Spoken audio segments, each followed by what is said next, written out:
Okay, JSON looks boring until it quietly runs your whole app, your API, your config, your login response, your dashboard data, and probably the bug you're debugging at 2 in the morning. Look, JSON isn't some advanced programming topic. It's just structured data. But if you don't understand it properly, everything feels harder. APIs feel weird, config files feel scary, and errors look like alien language. So in the next 10 minutes, I'm going to make JSON click, not in a textbook way, in a real developer way. We'll cover what JSON is, why everyone uses it, where you'll see it, how the syntax works, and then we'll walk through the main JSON value types with practical examples. Here's the thing, JSON stands for JavaScript Object Notation, but don't let the JavaScript part fool you. JSON is used everywhere, not just in JavaScript. Python uses it, Java uses it, PHP uses it, mobile apps use it, backend servers use it, databases use it, tools use it, even random settings files on your machine use it. JSON became popular because it's small, readable, and easy for machines to parse. That combination is powerful. XML existed before it, and yes, XML still exists, but for most web APIs, JSON won. And honestly, for good reason. It's lighter, cleaner, and most developers can understand it just by looking at it. Think of JSON as a way to describe data using pairs of names and values. A name tells you what something is, and the value tells you what that thing contains. For example, a user might have a name, an email, an age, and a status. That's the whole mental model. JSON gives data shape. Without shape, data is just loose information. With shape, a program knows what it's reading. JSON is the envelope your data travels in. Now, tiny production scar here. The first time I broke an API response, it wasn't because the backend logic was wrong. It was because one small value came back in the wrong shape. The front end expected a list, the backend sent one object, and everything crashed. That's JSON in real life. The data was technically there, but the structure was wrong, so the app couldn't trust it. So where do you actually use JSON? First, APIs. This is the big one. When your front end asks a server for data, the server usually replies with JSON. Maybe it sends user details, product cards, comments, analytics, search results, whatever. Your app reads that JSON, then renders the UI. Second, config files. Tools love JSON because it's predictable. A package manager can read it, a compiler can read it, a formatter can read it, your app can read it. Third, structured storage. Sometimes you need to store preferences, logs, mock data, test fixtures, seed data, or simple settings. JSON works great for that. But let's be honest, JSON is not magic. It's not a database, it doesn't validate itself, it doesn't know your business rules, it just represents data. If you put messy data into JSON, you still get messy data back. JSON is simple, and that's the strength, but it's also the weakness. You need discipline. You need consistent names. You need predictable shapes. You need to know when a value can be missing, when it can be empty, and when it should always exist. Now let's talk syntax, because this is where beginners usually make tiny mistakes. JSON data is usually written as an object or an array. An object is a group of named values. An array is an ordered list. Object keys must be strings. Strings use double quotes. Values can be strings, numbers, booleans, null, objects, or arrays. That's basically the entire type system. Simple, right? But simple doesn't mean careless. JSON is strict. You can't use single quotes for strings. You can't leave trailing commas. You can't write comments in standard JSON. You can't use undefined. You can't put functions inside it. And yes, that last one matters because people coming from JavaScript sometimes think JSON is just a JavaScript object. It's not. It looks similar, but JSON is data only.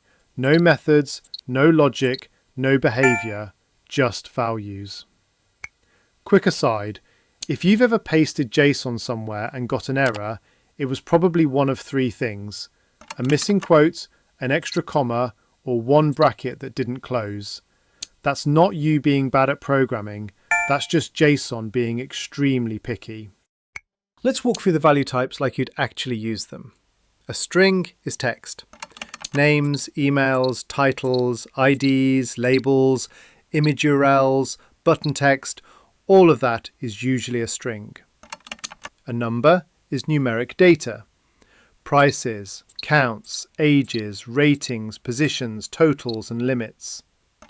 A boolean is true or false. Is the user logged in? Is the item active? Is the modal open? Is dark mode enabled? These are perfect boolean values. Null means no value. Not zero, not an empty string, not false. Null means the value is intentionally missing. That distinction matters a lot. I've seen bugs where someone treated null like an empty string, then the UI printed blank data in weird places. Null is a signal. Respect it. Arrays are lists. A list of users, a list of products, a list of tags, a list of comments. The order matters when the order matters, like timeline steps, search results, or playlist items. Objects are grouped data. A user object can hold profile details. A product object can hold price, title, image, and inventory status. And the real power comes when you combine these. You can have an object with an array inside it. You can have an array of objects.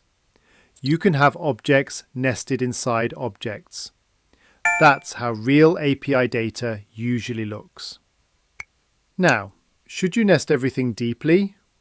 No, please don't. Deep nesting looks clever for 5 minutes, then becomes pain.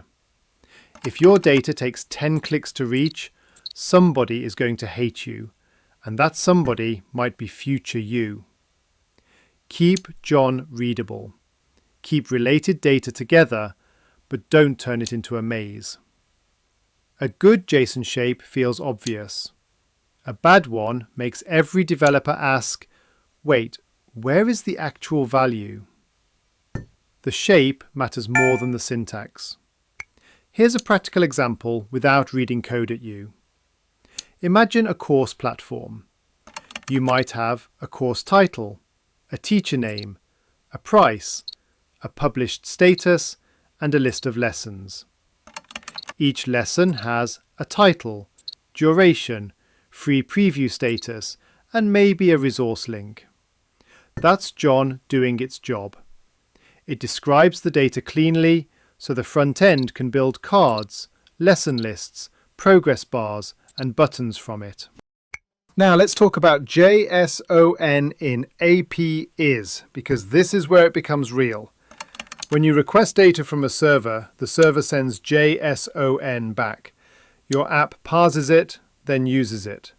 That parsing step means the text data becomes usable data in your programming language. In JavaScript, it becomes objects and arrays. In Python, it becomes dictionaries and lists. Different languages, same idea. This is why JSON is so universal. The format stays the same even when the programming language changes. But APIs also expose the ugly side. Sometimes a field is missing. Sometimes the backend sends a number as text. Sometimes a value is null when your UI expects a string. Sometimes an array is empty. Sometimes the API changes and nobody tells the front-end team. That one is always fun.